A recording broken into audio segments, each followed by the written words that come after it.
Hello, everybody. Welcome back to the Nerdy Neighborhood, and welcome back to your friendly neighborhood comic show. I am your host, Lauren, your friendly neighborhood bye, and we are welcoming back neighbor and comic creator Wells Thompson. There's an H. Thompson. There is an H. It's a Thompson, though. I was right the first time.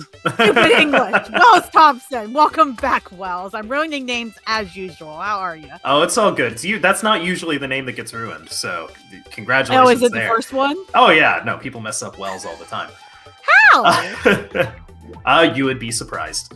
That's all I'll say. I would. Does somebody do like Welsh or something? Like there's no H. Wales and Wallace and Wallace. Oh, I've gotten all sorts of weird stuff. Yeah, just people not really like looking or paying attention. Oh no. And then I get, well, what's your real name? And I'm like, Wells.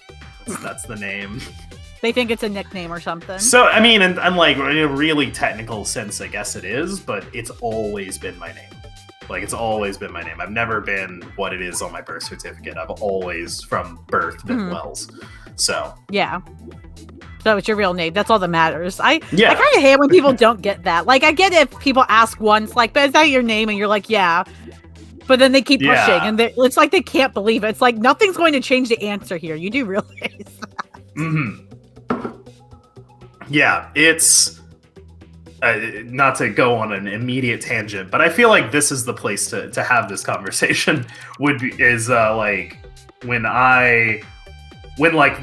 people first started introducing the concept of like being non-binary and to a lesser extent trans, and like, you know, I was younger and you're sort of wrapping your head around it. The thing that made it click for me and be like, oh, okay, that's fine, is like the idea that like, regardless of what you think, if someone tells you like, oh, my name is this, and you choose not to call them that, you're an asshole.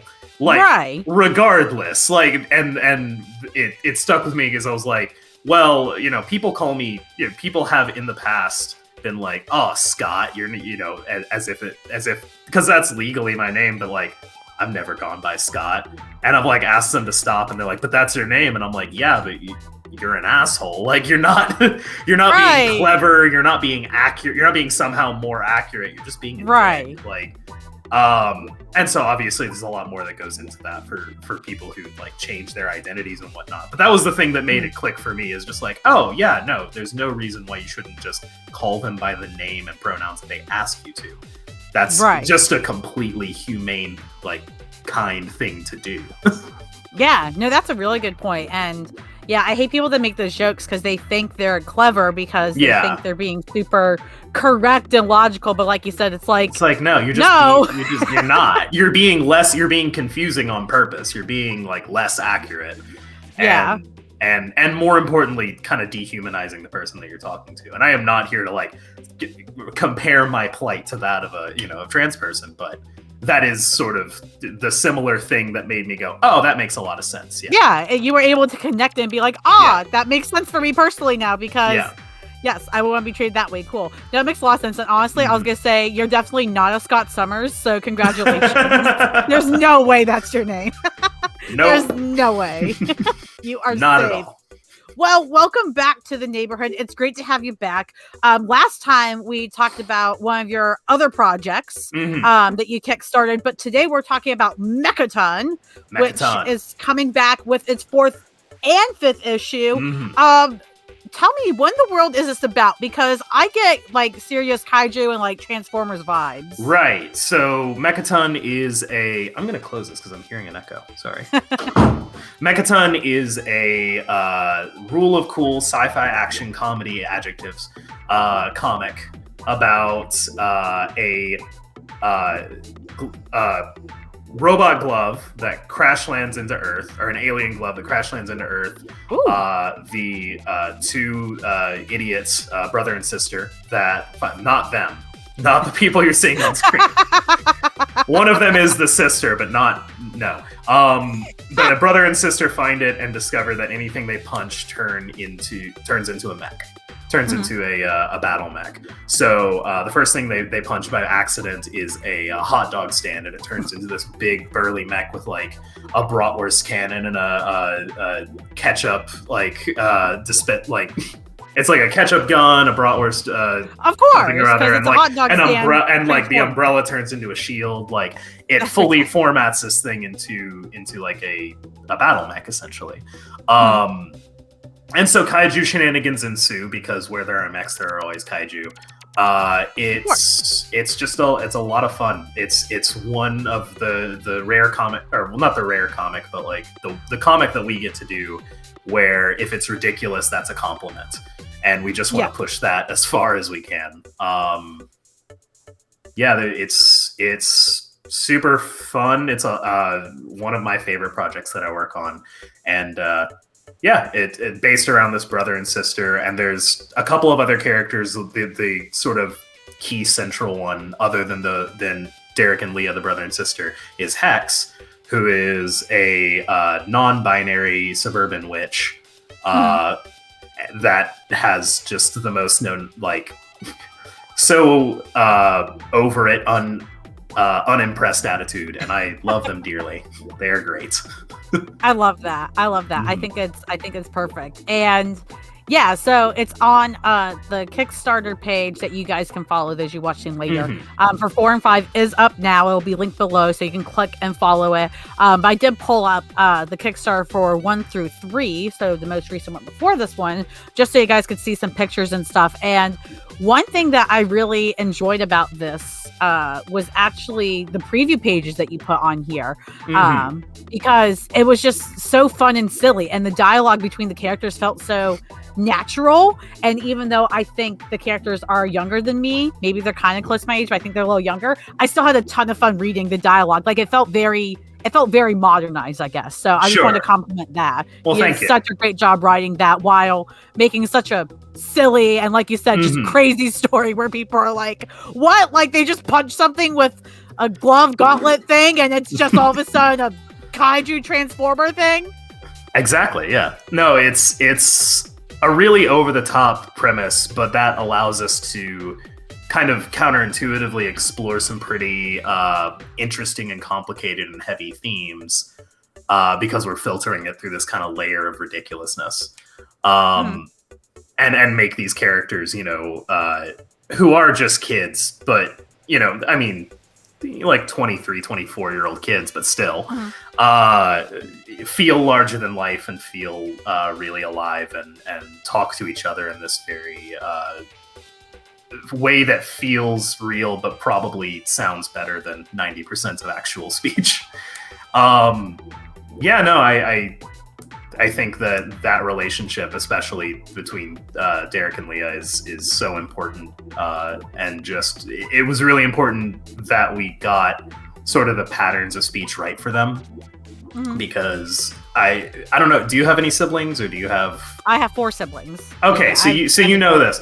So like nothing bothers me more than like when in a movie someone comes on screen and the only way that they can think to establish the relationship is to have like one of them be like, "Hi, brother," and you're like, "Yeah, that has never happened in the history of siblingdom."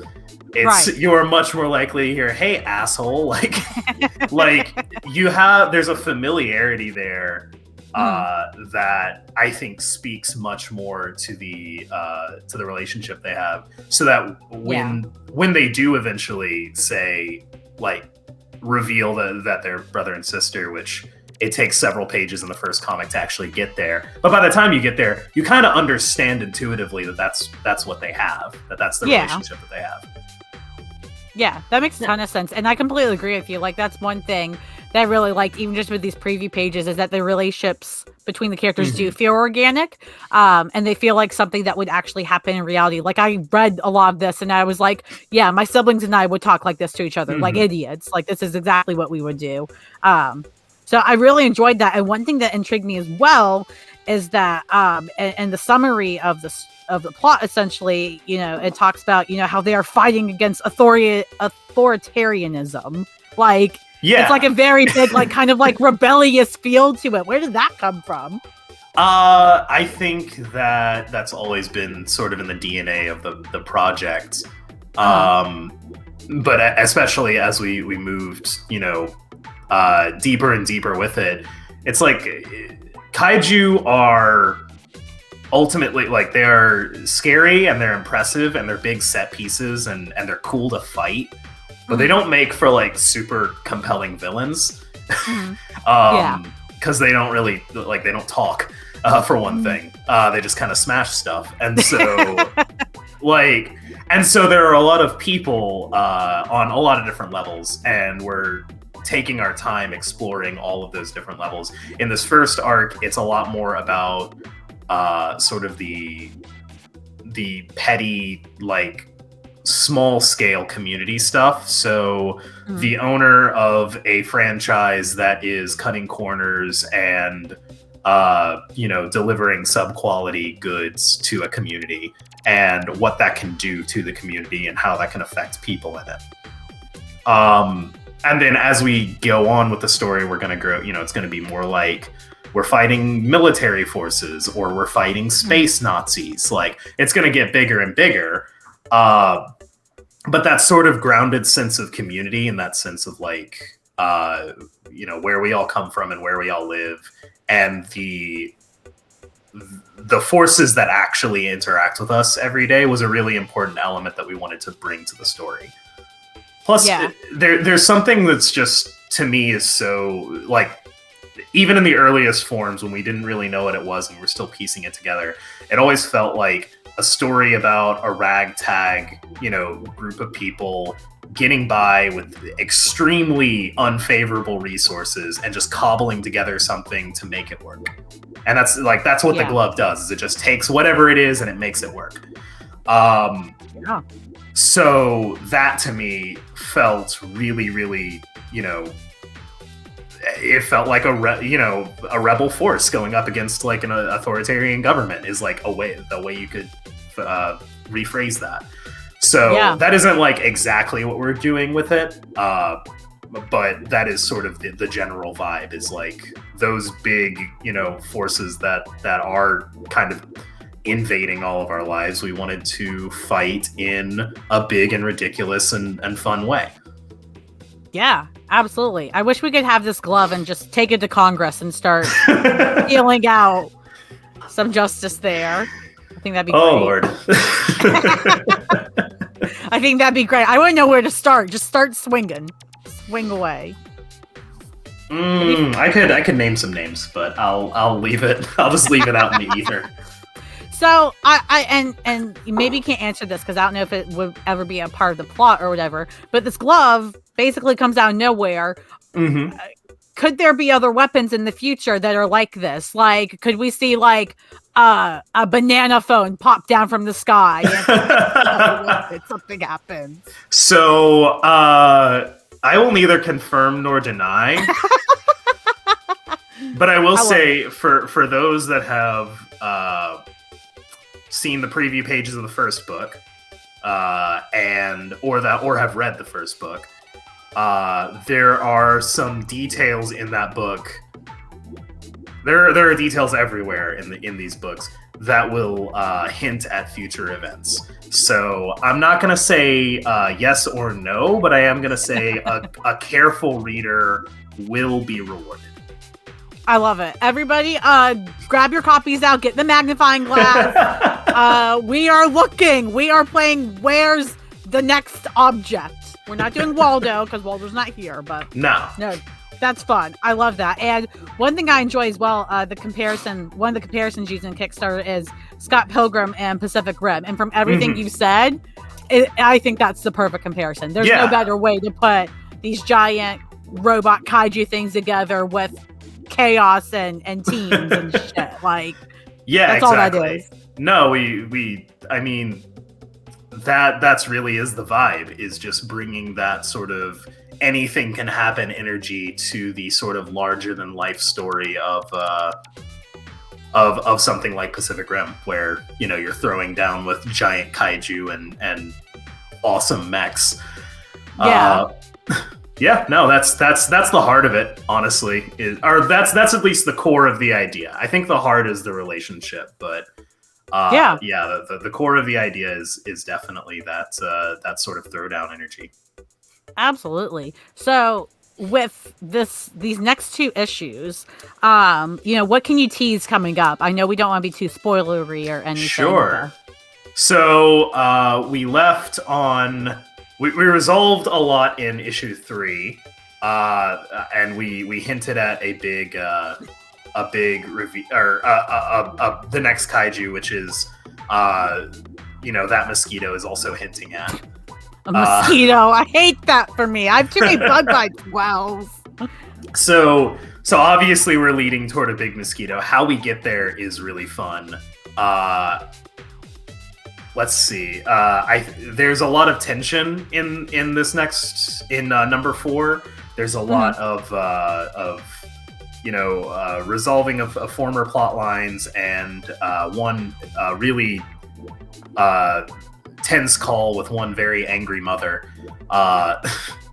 It's always the moms. It's always the moms. I mean, they worry about you. They do. They do. But ultimately,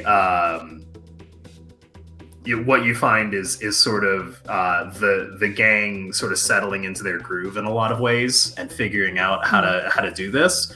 And then number 5 completely flips that on its head, and they realize that they are so far out of their depth that they have no idea how to handle these situations. And Leah, is put in. Leah, who has previously been put in mortal danger, is put in a different kind of dangerous situation that is going to certainly test both Derek and Hex, the other 2 main characters. Oh, Leah, what are you doing? She's a disaster. She really is. She's doing her best, but that might need to be refined. It's okay, Leah. We're rooting for you. We're all rooting for Leah. I love it. I love how inventive this is, and how it sounds like, the second any of us think we know what's happening, it's kind of like you just said, having said characters. It's like, so by the way, oops. Yeah. Flip it over. Yeah, we don't want to we're not trying to subvert your expectations in the season 8 Game of Thrones sense, but we want to keep people on their toes and sort of create an experience that makes you, when you look after you read it the first time, you look back and you read through and go, oh, how did I not see this coming? I love those stories. Those are my favorites, particularly the ones that you can look back and you can see the breadcrumbs and how you messed them up for. Because I hate it when stories or shows or whatever, they lead up to the breadcrumbs. But I hate it when they lead up to it, but they don't have the breadcrumbs. So I can't remember the last thing I watched that had that, but there was something where they had this big reveal at the end. It was supposed to be like a big shock, but I was so let down by it because I was like, you don't have the pieces. There were no pieces. You just I couldn't have known this ahead of time. You didn't set up the mystery, as it were, in any way that was compelling. Yeah, I couldn't have, if I was a different person and thought differently and things like that, I couldn't have from the start predicted who it was. If I can't predict from almost the near start or very early on who it was, then you did not do a good job with the crumbs. I want more crumbs. Give me more crumbs. Give me crumbs. Yes, give me crumbs. Hashtag. But yeah, so I love that you do that. I love stories like that because at that point, it's very fun for me to look back and say, oh, that's what I missed. Because I always miss things. It's very rare that I can predict everything. I'm not very good at that like others are. So it's so fun for me. So maybe it just has to do with the way that I consume media. But I really like stories that aren't afraid to treat you like you're a smart and attentive reader. Or viewer or whatever it is. And we certainly don't want, I don't want to go in assuming that I have to hold my reader's hand and explain every single thing. Actually, really good example, kind of more in line with your Frankenstein the Unconquereds in terms of tone, but Mad Max Fury Road is great at this. has so much, like, it doesn't take any time explaining anything about the way the world works, about the people involved and the culture. It just shows it to you and trusts that you will intuit kind of what is going on and how it got there.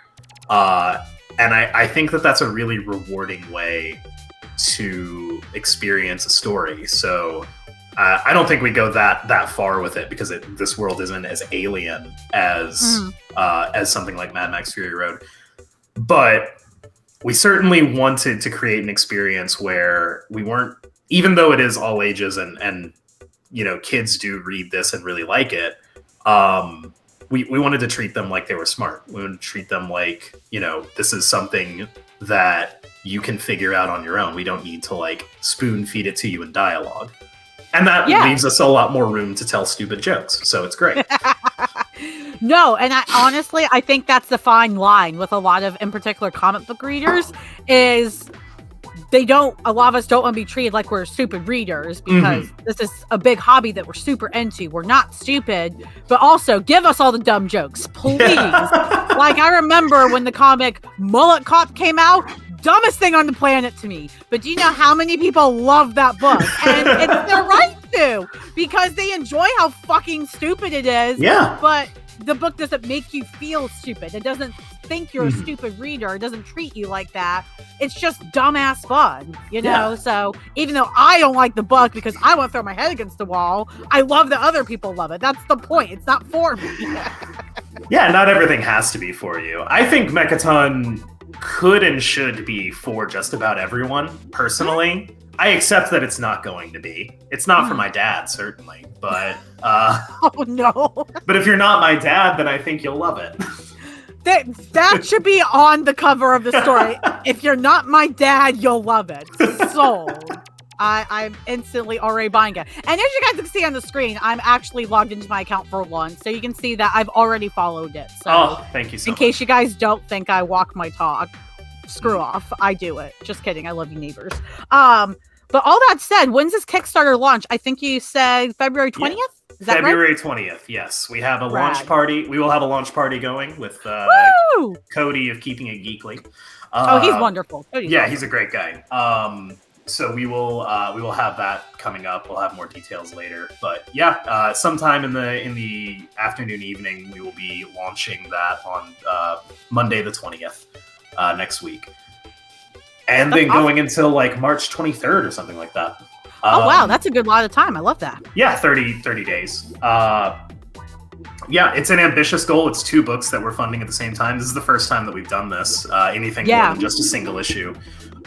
So we, it's an $8,000 goal, $4,000 per book. But I think we can hit it, and I think we can exceed it and do really, really well. Certainly this is the right time for it. People are clearly hungry for this story, and I think that people will really appreciate where we've taken it and how this first arc ends. Yeah, I think you're absolutely right. $8,000. I think that's totally doable, especially for the great quality and work you guys always put into all your books.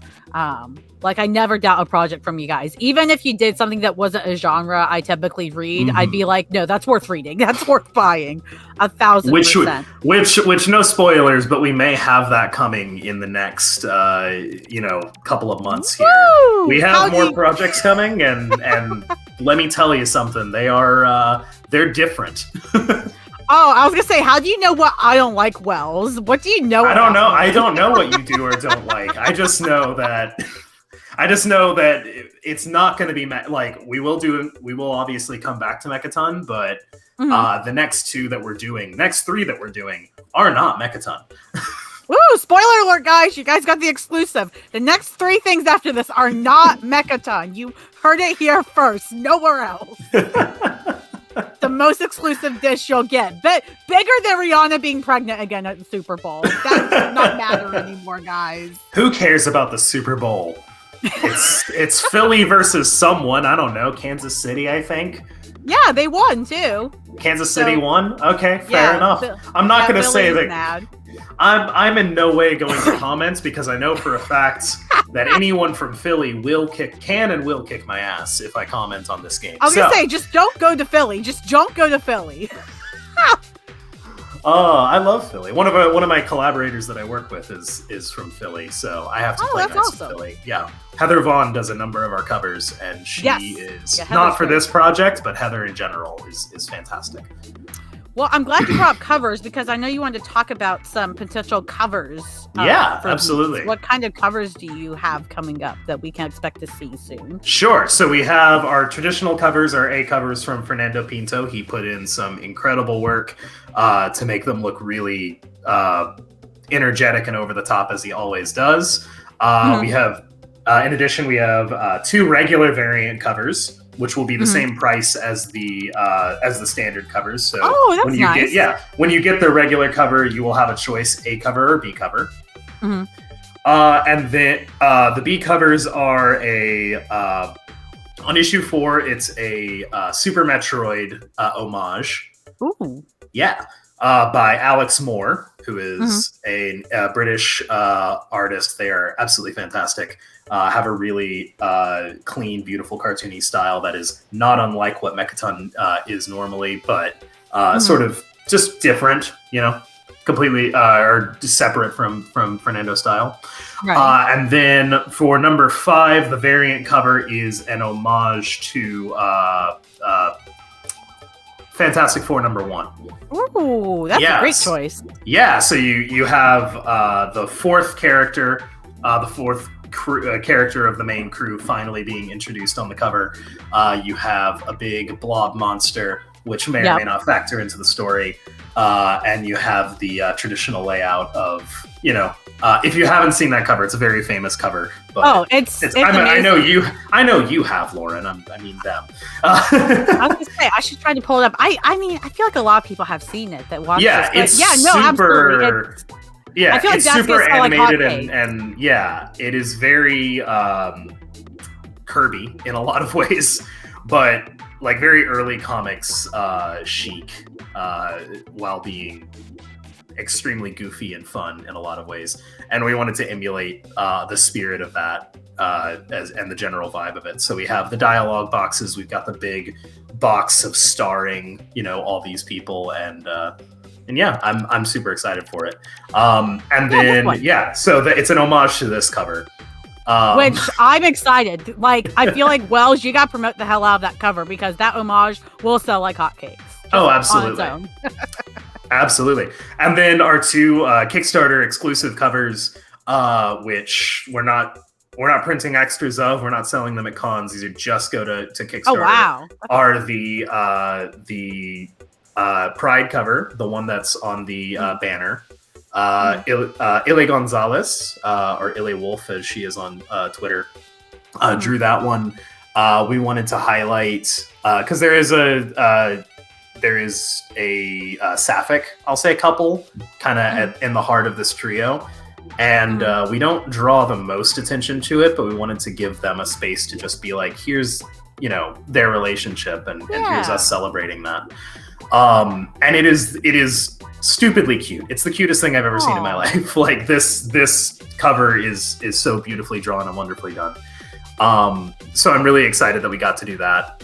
And that'll be exclusively through this Kickstarter. And then the other one for number 5 is Lane Lloyd did, as you said earlier, this reminds you a lot of Transformers. He did a Transformers the movie poster homage with a bunch of his own like funky looking mechs. One's a building, one's a billboard, one's like a giant soda bottle, one's a big washing machine. It's great. And if you've seen Lane Lloyd, he has a very specific kind of very over the top specific cartoony style, very specific palette as well. Yeah, color palette. Yeah, usually sticks with that color palette. So and that this one certainly does as well. Fans of his will be super thrilled. And I think they're both great covers. They're both really unique, and there's tons of stuff for collectors to love, and there's tons of stuff for casual fans to love. And we're doing, as many ways as we can like get a good deal for people as possible. We have for people who have never seen Mechaton, we have a collector's tier. We have so much stuff, a bunch of extra add-ons. We let people adopt a page. So if you want to, kind of claim a page as your own, put your name on it, and get a 17 by 11 print of it to put in your home, that is available for you. Only one page per person, so there's only 40 of them. So get it sooner rather than later. But and that's, you're essentially helping us create the comic in a very literal sense at that point. You can say I made this page. And then everything except for the really high tier stuff, except for the commission and the adopt a page, everything is going to be 20% off for the first 3 days. Ooh, we love a sale. Hours. Yeah, so neighborhood sale, guys. We have 109 followers right now on the pre-launch page. We want to get that to 150. So please go and follow our pre-launch before anything else. But really we're pushing to get the thing fully funded in the first 3 days, so that we don't have to stress out about it anymore than is necessary. And to just make sure that we can, if we get it, the sooner we get it funded, the sooner we can get production rolling, and get you your comics, which production has already started on these. I'm really just rolling into my topics one after the other, but production has started on these. The inks are all done. The colors are being started. We're probably not going to be fully done with them by the time we get the project rolling, but we'll be pretty close by the time it's over, by the time it's funded and it's closed out. We will be pretty close to sending them to the printer. That's awesome. Yeah, having that a good time frame like that. I know, of course, we as consumers love it when it can get printed the second it's funded, but even when that's not possible, still being able to confidently say, hey, it'll be done within the first month or two, or even sooner than that after the project's funded. That's always a great thing for me. As a Kickstarter backer, I'm cool, I won't have to wait forever, because I hate it when and a lot of times it just happens out of people's control. But it's kind of frustrating at times when you back a Kickstarter and then I don't get it until a year later, because I'll even forget about it, and I'm oh yeah, I got this thing, this is cool. But then I'm why didn't I have this sooner? I forgot about it. Dang. So I get frustrated with myself just because I want to have them out sooner than I'm sometimes able to get them out.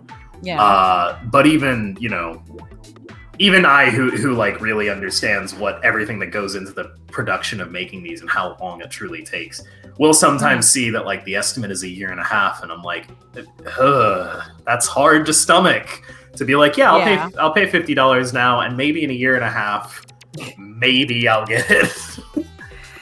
Yeah, but when with creators like you that really are trying their best, and any creator that is trying their best, as long as there's that transparency, especially with reasonable updates.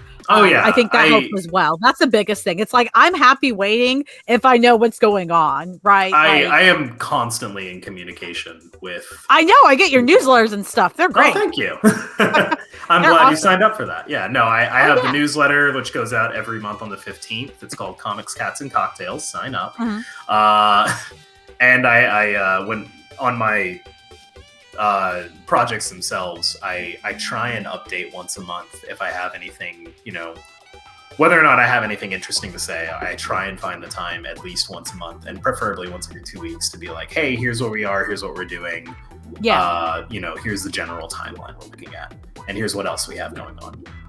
Which is awesome. And one other thing you have going on that's kind of a perk, I guess, if you're a more casual comic buyer, or if you just prefer the direct marketing, you're I don't trust Kickstarter. Mechaton #1, you said, is coming in stores on March 19th, which is super exciting. So now your book is going to hit the shelves, actually. Literally. Yes, it'll be March 29th. I should 29th, okay.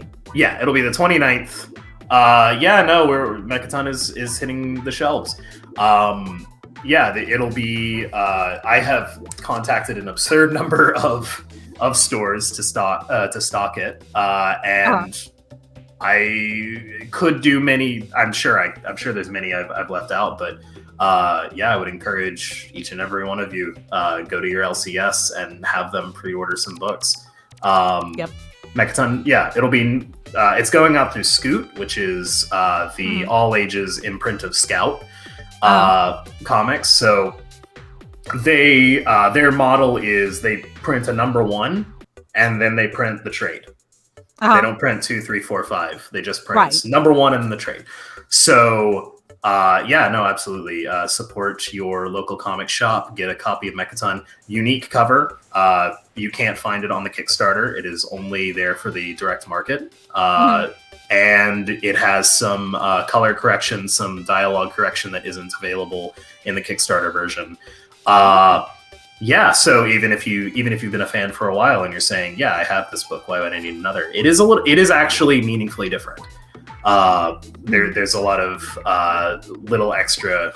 There's some added improvements in there that sort of round everything out.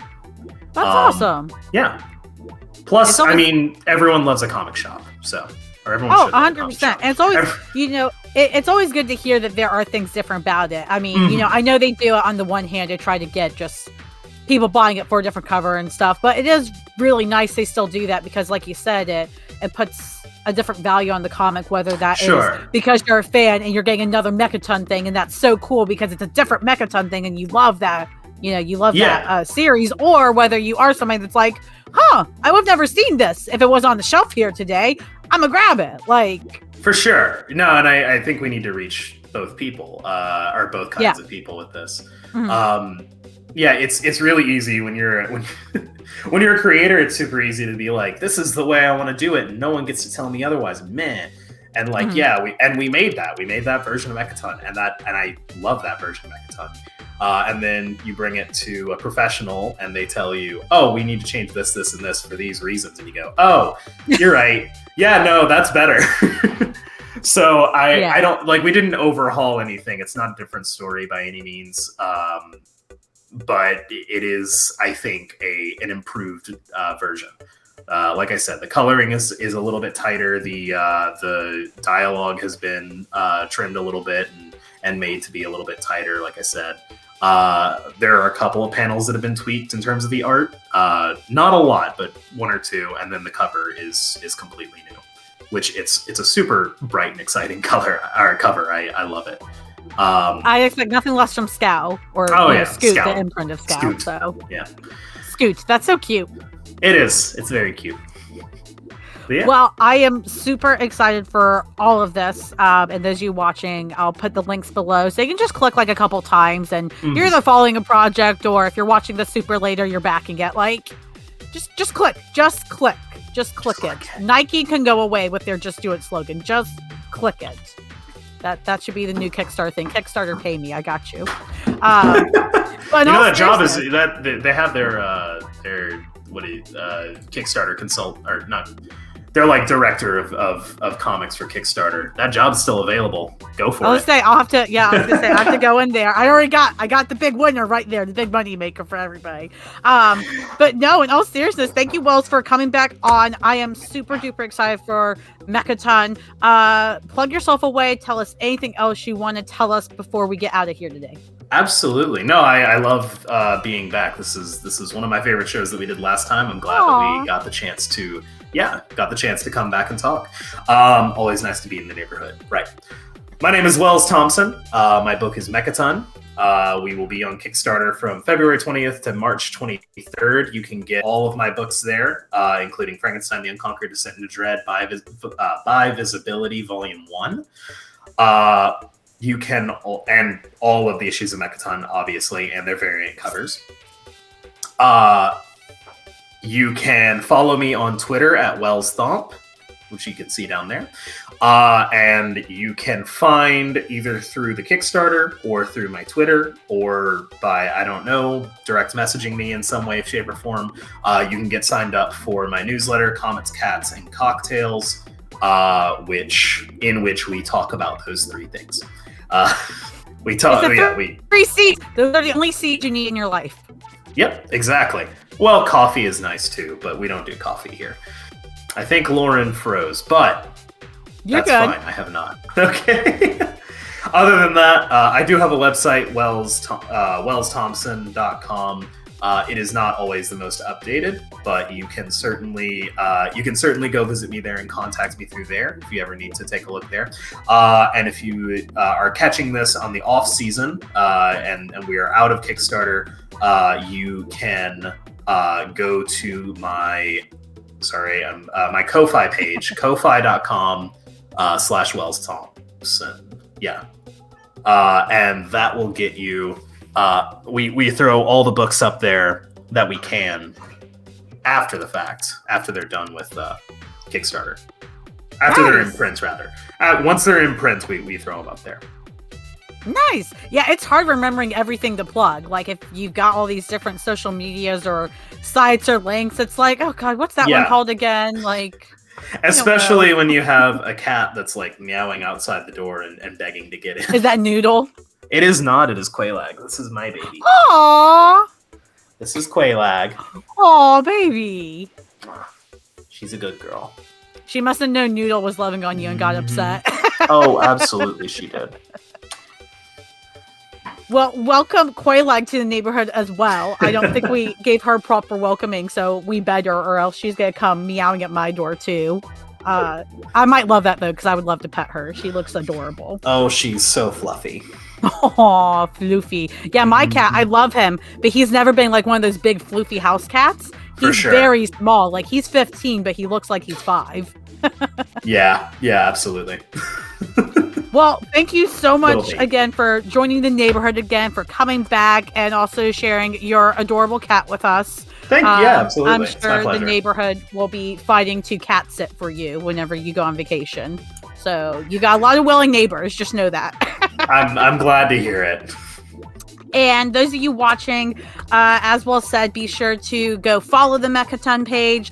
If it's already going, then back it, obviously, if you're not doing that. I don't know what to tell you. Quaylag may visit you, and it won't be a fun visit. No, she's vicious. So go follow it, go back it, do all these great things. And yeah, be sure to like, share, subscribe, all that cheap but super important stuff that helps the neighborhood grow and helps get indie creators like more seen. I wanted to say more exposed, but I was I was worried about that. So I live in Chicago. You don't want to expose yourself. This is not New York City, everybody. Please do not do that. A, it's cold, and B, no, probably won't go well. But again, otherwise, thank you guys so much for watching, and we'll see you guys next time in the nerdy neighborhood.